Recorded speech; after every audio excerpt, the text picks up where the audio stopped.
Cedric mount எழுதிய English play one act பிளேயுடைய தி never never next. இந்த பிளேயுடைய ஈஸியான சம்மரியை இந்த வீடியோ மூலமாக நம்ம ஸ்டடி பண்ணிக்கலாம். தி நெவர் நெவர் நெஸ்ட் அப்படிங்கிற டைட்டில் நெஸ்ட்டு எதை ரெஃபர் பண்ணுது அப்படின்னா ஹவுஸை ரெஃபர் பண்ணுது. எப்படி இந்த ஹவுஸ் நெஸ்ட்டுன்னு அழைக்கப்படுது, எதற்காக இந்த நெவர் நெவர் நெஸ்ட் அப்படின்னு டைட்டில் வச்சுருக்கிறாங்க அப்படிங்கிறத இந்த பிளேயை படிக்கும்போது நம்ம லேர்ன் பண்ணிக்கலாம். செட்ரிக் மவுண்ட் இங்கிலாண்டை சேர்ந்தவர். இவர் மிகப்பெரிய writer, short story writer, playwright. இவருடைய நிறைய ஒர்க்ஸ் மூவியில் படமாக அமைக்கப்பட்டிருக்குது. இந்த play the never never nest ரொம்ப பாப்புலரான ஒரு ஒன் ஆக்ட் பிளே. இப்போது இந்த பிளேயுடைய ஈஸி சம்மரியை ஸ்டடி பண்ணிக்கலாம்.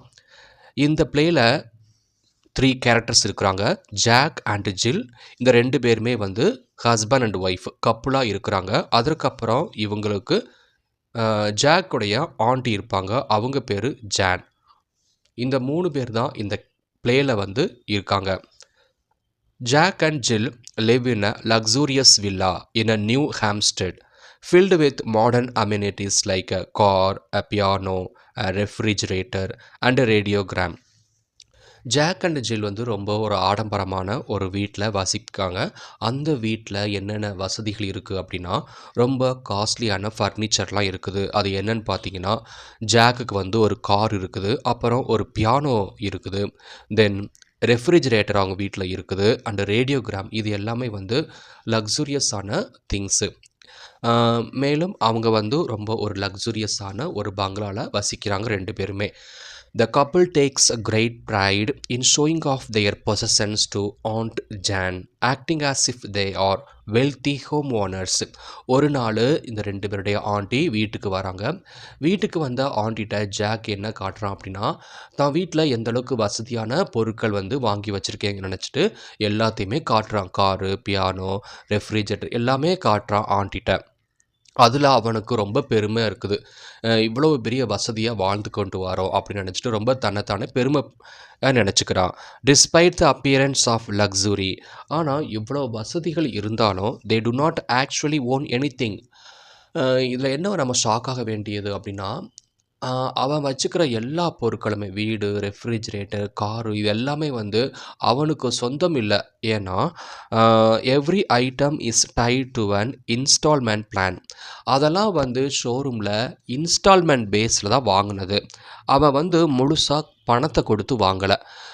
இஎம்ஐயில் மாதம் மாதம் ஒரு குறிப்பிட்ட தொகையை கொடுத்து தான் வாங்க முடிஞ்சிருக்குது. ஆனால் ஒரு பொருளுக்கு, அதாவது காரோ, பியானோக்கோ, இல்லை ரெஃப்ரிஜிரேட்டருக்கோ, ரேடியோகிராமுக்கோ அவன் முழுசாக பணத்தை கொடுக்காம தான் வாங்கியிருக்கிறான்.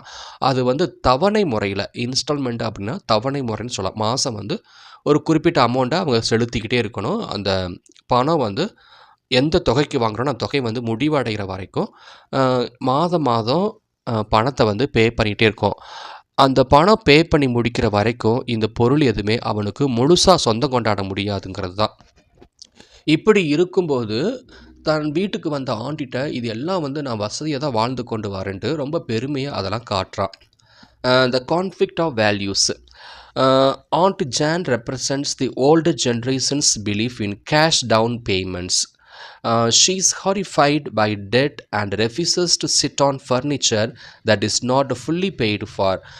ஆண்டி ஜான் பழைய காலத்தில் அந்த இருக்கக்கூடிய லைஃப் ஸ்டைல் தான் அவங்க விரும்புவாங்க. எப்படின்னா அந்த காலத்தில் இன்ஸ்டால்மெண்ட்லாம் கிடையாது. இன்றைக்கி தான் பை நவ் பே லேட்டருங்கிற கான்செப்ட் வந்திருக்குது. அதனால் யாராவது பணம் இல்லைனா கூட ஒரு 1000 ரூபாய் 2000 ரூபா கொடுத்துட்டு அவங்க காரோ, ரெஃப்ரிஜிரேட்டரோ இல்லை வீடோ வாங்கிக்கலாம்.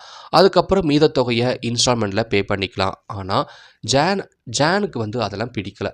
ஜான் அவங்க காலத்தில் ஒரு பொருளை வாங்குறான்னா தான் உழைச்ச காசை முழுசாக என்ன பண்ணிடுவாங்கன்னா அந்த பொருளுக்கான என்ன விலையோ அப்படியே ரெடி கேஷாக கொடுத்துட்டு வாங்கிடுவாங்க. அதற்கப்புறம் தான் அவங்க வீட்டுக்கு கொண்டு வருவாங்க.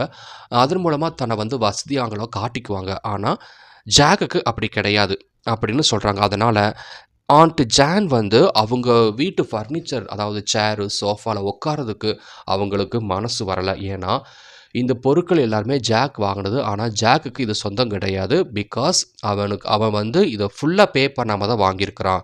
எப்போ பே பண்ணனோ அதுதான் அந்த நேரத்தில் தான் ஜாக்குக்கு இது முழுசாக சொந்தமாகும் அப்படின்னு நினச்சிக்கிட்டு எந்த ஒரு ஃபர்னிச்சரையும் அவங்க பயன்படுத்த விரும்பலை. Jack and Jill represent the consumerist trap. எப்படி வந்து ஒரு வியாபாரி கன்சூமரை வந்து அதாவது அவங்க கண்ட்ரோலை எடுத்துக்கிறாங்கன்னா, விலை பேசுகிறது மூலமாகவும் இன்ஸ்டால்மெண்ட் மூலமாகவும் கஸ்டமரை அடிமையாக்கிக்கிறாங்க. அந்த கான்செப்டில் தான் இந்த 2 கப்பலும் மாட்டிக்கிட்டாங்கன்னு சொல்கிறாங்க. Jack earns £6 a week but has total installment of £7 8 pennies $8.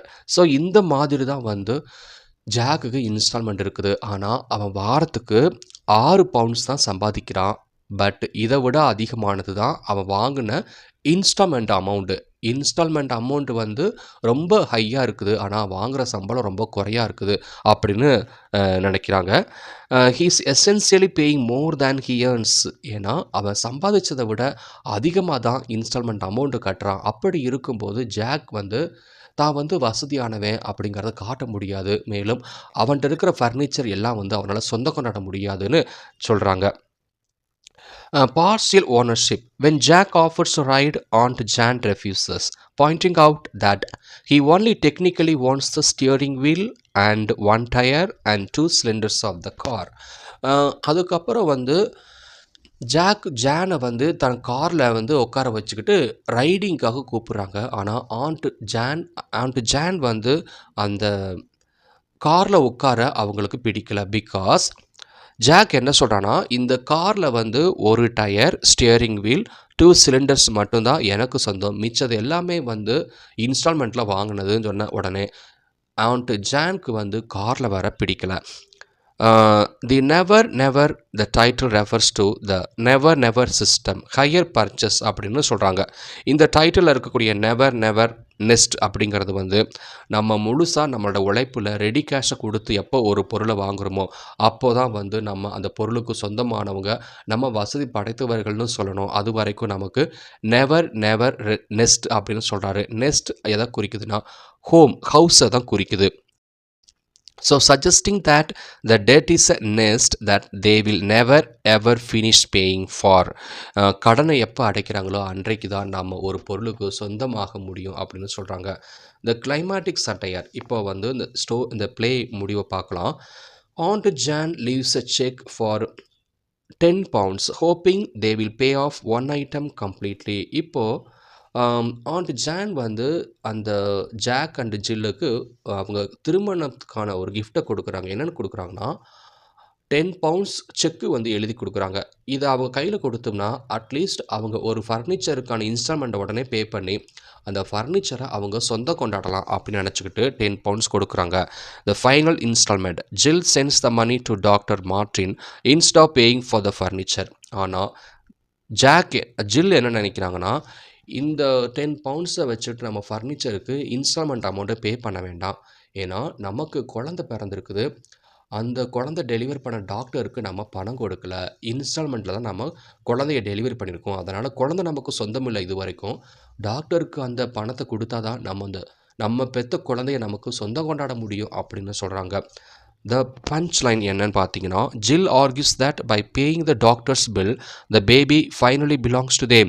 This highlights the absurdity of their lifestyle, where even their child was essentially on hire until the medical fees were cleared.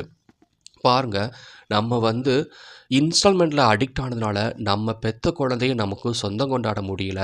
அதே கூட நம்ம வாடகைக்கு தான் வாங்கியிருக்கோம். அதனால் இந்த மாதிரி by now பே லேட்டருங்கிற கான்செப்டை, இன்ஸ்டால்மெண்ட்டு இதெல்லாம் நம்ம லைஃப் ஸ்டைலை நம்ம பழக்கப்படுத்த வேண்டாம். பொறுமையாக இருந்து பணம் சேர்த்து வச்சுட்டு அதற்கப்புறம் ஒரு பொருள் நம்ம வாங்கணும். அதுதான் நல்ல பழக்கம் சொல்லிட்டு இந்த ஒன் ஆக்ட் ப்ளே மூலமாக செட்ரிக் நமக்கு அட்வைஸ் பண்ணுற மாதிரி எழுதியிருக்கிறாரு.